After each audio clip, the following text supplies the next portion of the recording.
As we said in our last video, today we're going to cover how to improve the security of your network using DNS black holing. Now, that's a kind of a technical term. Essentially, if you conceive of it, as we learned in the last videos how DNS works, your computer, before it goes to anything on the internet that it hasn't been to before, it will look it up.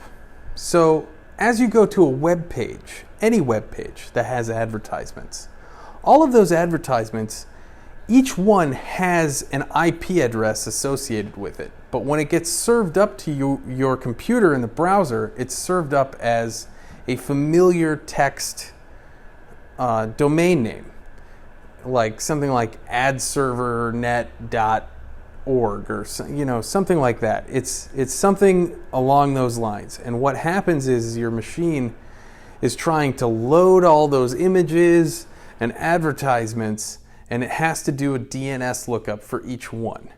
So what this project we're going to work on today lets you do, or I should say you're going to work on, allows you to do, is it gives you the ability to stop that connection before it happens.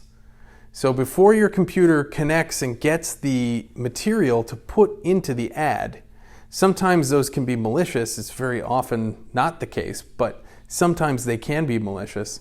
At any case, they use resources. So one of the things this allows you to do is it shortens the amount of stuff you're loading onto each page. So they'll load faster because they're dropping the ads. So without further ado, we'll get into how to get this set up. For reference information, you can go to pi-hole.net.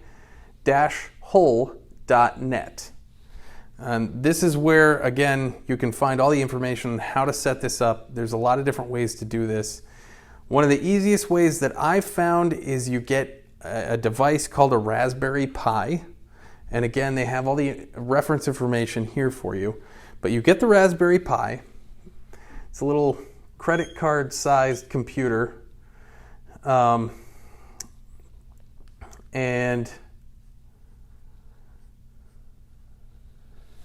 you load an operating system on it.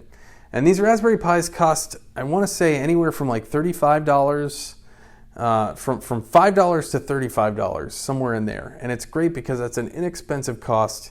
You can get this thing set up, you can put it on your network, and let it run. And the way that the Raspberry Pi hole, the Pi hole works, is it works with, again, we talked about this in one of the last videos, DHCP, Dynamic Host Configuration Protocol. And DHCP works with Raspberry Pi, so as devices, new computers and tablets join the network, DHCP is going to tell these devices where DNS is located, or domain name service is located. So that will be one of the things that you'll set up on the network device that handles DHCP. Again, generally, DHCP is going to be handled by your modem or your wireless router. Sometimes one and the same. Again, that's the thing with the coaxial cable connected to the wall. You'll need to sign in and configure DHCP so that DHCP hands out the DNS information to these devices as they join the network. You're going to point it to the Raspberry Pi. So if you put this on your network and you give it the IP address of 10.1.1.53, let's say. So this becomes our DNS server on our network. And anything that's configured by DHCP, again, off of our modem, is going to get this IP address given to it as its DNS. So instead of these devices reaching out to the internet to get their DNS service, they're actually going to reach right within your network, and they're going to get it from this Raspberry Pi running the Pi-hole service. It's actually very simple to set up. Even with very little experience, you should be able to set this up in a matter of minutes. And what this is going to allow you to do is you'll actually have a console that you can sign into. And again, this will all be documented at this website here. You can sign into this console and you can do things like whitelist, which basically just means allow certain IPs, and you can blacklist other IPs. So again, let's say you wanted to, there was a specific website that you didn't want your kids going to. You could go into the Pi-hole console running on your Raspberry Pi, and you could blacklist the website you didn't want your kids going to.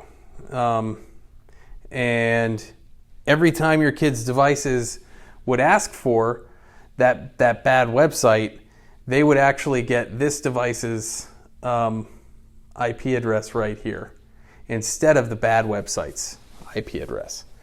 And essentially what that's doing is as your devices are going out to the internet, okay, any DNS request that they're going to have to do, which again, we've already established, anything you're asking for in the internet is generally going to require a DNS request. So that DNS request is going to go to the Raspberry Pi first. The Raspberry Pi is going to analyze it, and if it's a good DNS request, it will give it the thing it's looking for. If it's a bad DNS request, it will give it its own IP address, 10.1.1.53. And it will actually track that so that you can actually go in and see. Not only can you see, there's a dashboard. If you go to the IP address that you set up for your Pi-hole, you can see a dashboard that shows you the statistics of how many ads have been blocked, but you can also go in and look at it by device, and tell what devices are trying to look at what things, and what devices are using the most resources on the network. So it is a neat kind of first step kind of security tool that you can set up at home. And again, this costs nothing other than the hardware. It will run in a number of different configurations. And again, all that information is available here, but it is called a Pi-hole because it is designed to run on a Raspberry Pi. And again, those are available, $5, $35, somewhere in there. You can pick them up at places like Micro Center or on the internet. Take it home, put a free operating system on it, so that it'll run like a computer, and then you can download and install Raspberry Pi or Pi-hole.net, or you can do a full install that includes Pi-hole on it. Pretty simple, pretty straightforward. We'll have in the comments below, we'll have, or the description below, we'll have links to Pi-hole.net and also information about where you can buy Raspberry Pis. So tune into our next videos where we're going to talk about a little bit more about how to set up a home network. Also, like and subscribe.